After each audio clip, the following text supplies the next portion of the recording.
Hello, my name is Helen, and I am currently in the 9th month of my pregnancy. As the days pass, I eagerly anticipate the arrival of my first child. The excitement of becoming a mother fills me with joy, yet at the same time, there is a persistent sense of nervousness. I often find myself feeling overwhelmed by the daily responsibilities of maintaining my household, which I have been managing mostly on my own.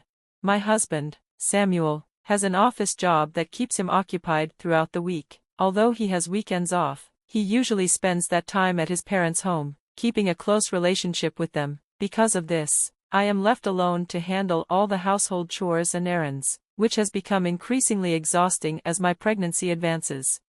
Each morning, my day begins early. I wake up to prepare breakfast for Samuel before he leaves for work. Once he is out the door, I dive into my daily routine of cleaning, doing laundry, and shopping for necessities. I try to be mindful not to strain myself or lift heavy objects, but there are moments when I have no choice but to manage things on my own. Occasionally, a kind friend lends me a helping hand, but for the most part, I push through the exhaustion alone. By the time I finish preparing dinner in the evening, I can finally take a moment to relax. One of my few joys during this time has been my new hobby of blogging. I enjoy capturing snippets of my daily life, whether it's a well-prepared meal or the beauty of nature outside, and sharing them online. The kind words and encouragement from my online friends provide a small comfort in my otherwise isolating routine. One evening, as I finished preparing dinner, Samuel returned home from work. Without a second thought, he tossed his belongings onto the sofa, leaving them in disarray. Sighing, I tidied up after him and called him for dinner before excusing myself for a bath. The exhaustion in my voice was unmistakable, but he didn't seem to notice, or perhaps, he simply didn't care. After 4 years of marriage, the warmth and consideration that once existed between us had slowly faded, replaced by indifference and growing frustration. That night, a minor issue quickly escalated into a full-blown argument. Samuel realized there was no brew in the house and demanded that I go to the store to get some. I was taken aback. My due date was just around the corner, and he was expecting me to step out at this hour. When I refused, he dismissed my discomfort, insisting that I should stay active during pregnancy. I was too exhausted to fight back, and to avoid another argument, I reluctantly gave in. As I made my way to the store, my mind raced with thoughts. Was this how a marriage was supposed to be? Was this the partnership I had envisioned when I said my vows?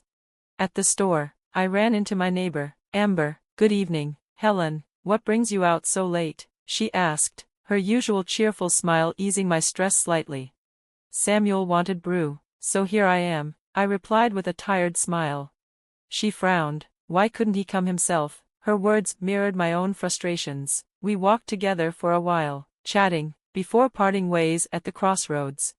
When I returned home, I found Samuel lounging on the sofa, engrossed in the television. The dinner I had prepared remained untouched. As I handed him the brew, he barely acknowledged me before grumbling. "What took you so long? Were you dawdling around?"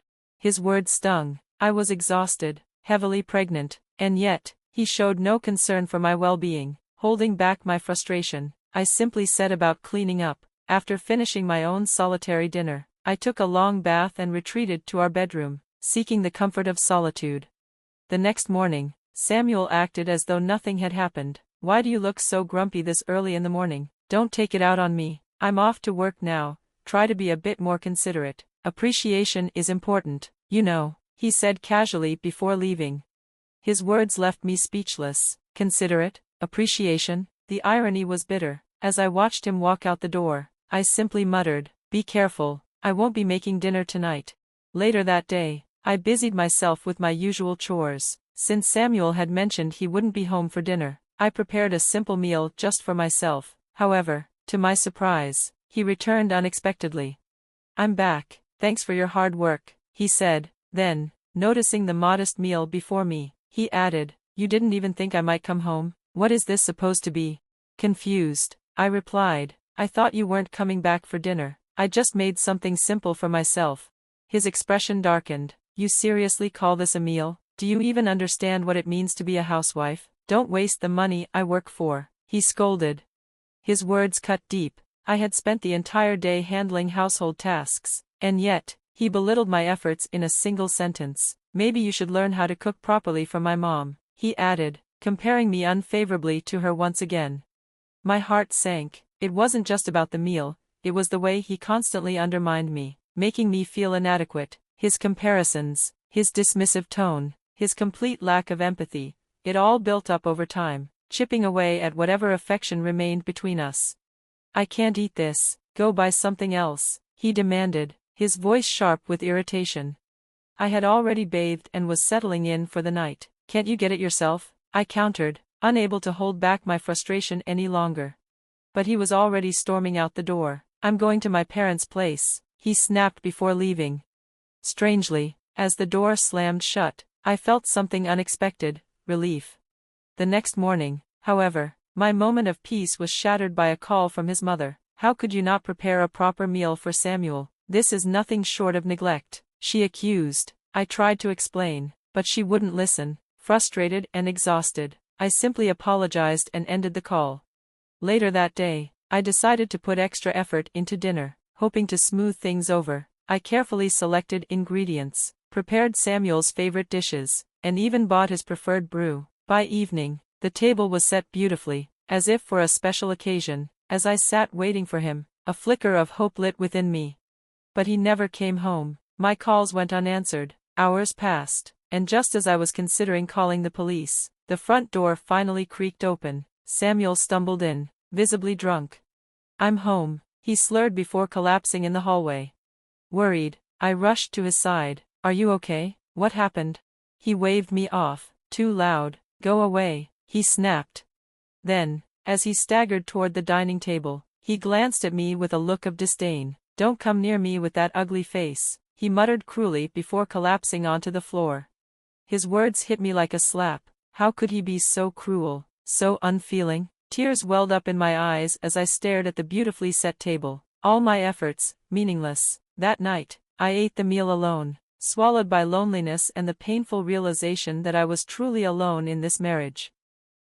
As I lay in my hospital bed, my thoughts were consumed by my newborn baby. My parents had just informed me that the doctors were conducting some routine tests, but my little one would be brought back to the room soon. Though I felt a pang of worry, I reminded myself that this was all part of the process. Glancing around the room, I suddenly became aware of Amber's absence. Before I could voice my thoughts, my mother, sensing my unspoken question, explained gently, "Amber left a little earlier." I nodded, processing her words. Despite her departure, I felt a deep sense of gratitude toward her. She had been an unwavering support throughout this ordeal, and I knew I had to visit her once I was discharged to properly express my appreciation. Deciding it was time to inform my friends about my baby's arrival, I reached for my smartphone. As I powered it on, I was met with a flood of missed calls and messages. The sheer number of them was staggering. Most of them were from Samuel. I stared at the screen, momentarily stunned, but instead of feeling anxious or hopeful for reconciliation, I felt nothing. The emotional detachment surprised me. Without hesitation, I dismissed the notifications and put my phone aside.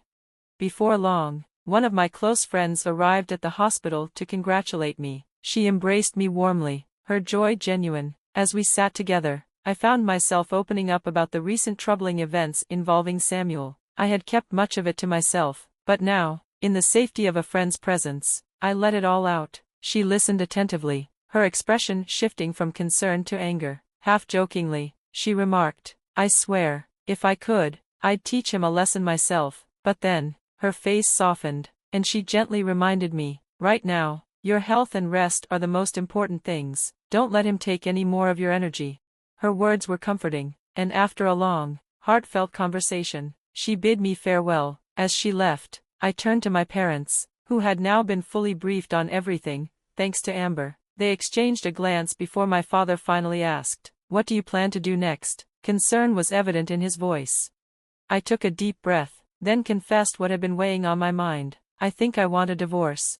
There was a brief pause before both my parents nodded in understanding. To my relief, they supported my decision wholeheartedly. My mother reassured me that they had already arranged for me to stay with them once I was discharged, ensuring I had a safe and supportive space away from Samuel. Apparently, Samuel had already attempted to visit the hospital. However, I had left strict instructions with the staff that I did not wish to see him, so he had been turned away. Knowing this brought me a sense of relief. The following day, Amber visited me again, this time carrying a beautifully arranged fruit basket. "Amber, you came," I exclaimed, delighted to see her.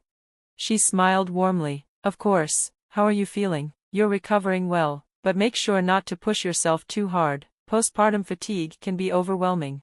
Taking the fruit basket from her, I looked at her sincerely. "Amber, I don't even know where to start.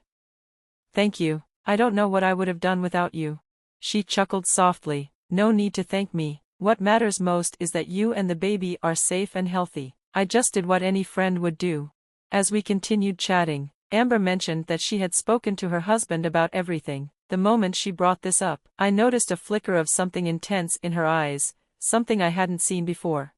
"He was furious when he heard what Samuel did," she admitted, her voice carrying a sharp edge. I blinked in surprise. "Amber, I really hope I haven't dragged you into this mess." Her expression darkened slightly before she responded. "Helen, you don't need to apologize, and besides..." She hesitated for a moment before revealing something I hadn't known. "Remember, it's thanks to my husband that Samuel even has his job at the company."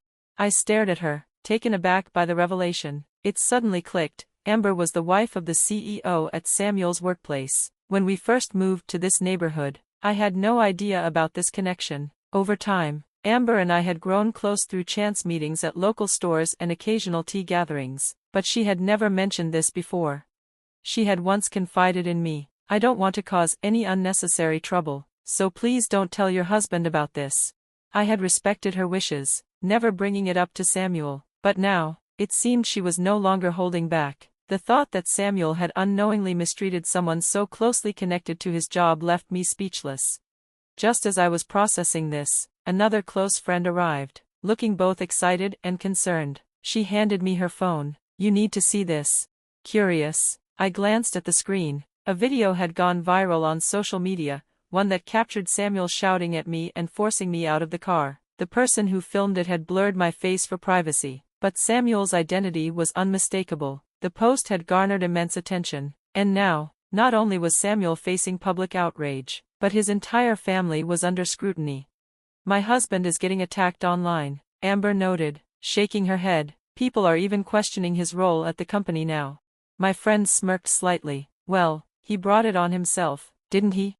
Just then, my phone buzzed again. My mother-in-law's name flashed across the screen. "Why don't you pick up and tell her exactly what you think?" my friend suggested mischievously. But I was too exhausted to engage any further. Instead, I silenced the call. As the minutes passed, I saw more and more missed calls from Samuel's side of the family, but I ignored them all. As my discharge date neared, I became increasingly anxious about the possibility of running into Samuel or his parents outside the hospital. My parents, noticing my unease, reassured me, "You don't have to worry about anything." And they were right. The moment we stepped outside, a commotion erupted. I heard my husband's voice call out my name. "Helen." His parents followed, their voices filled with protests. But before they could come any closer, a group of men in black suits quickly positioned themselves around me, forming a protective barrier. One of them stepped forward and opened the car door for me. "Don't worry, ma'am," he said in a calm, firm voice. "We're here on Sir's request to protect you." It was then that I realized, Amber had orchestrated all of this. My parents had expected this confrontation and had arranged for my safety. My mother gave me a reassuring smile. "See, I told you there was nothing to worry about." As I slid into the car, I cast one last glance at Samuel and his parents. They stood frozen in place, overwhelmed by the presence of the bodyguards. With a deep breath, I turned away. "I owe Amber so much," I whispered. My parents nodded. "We'll find a way to properly thank her." As the car drove away, I knew one thing for certain: this was the beginning of a new life. Free from Samuel, free from turmoil, my only focus now was on my baby and myself. But even as I distanced myself, Samuel and his family refused to let go. They wouldn't accept reality. Even after I sent the divorce papers, their resistance persisted.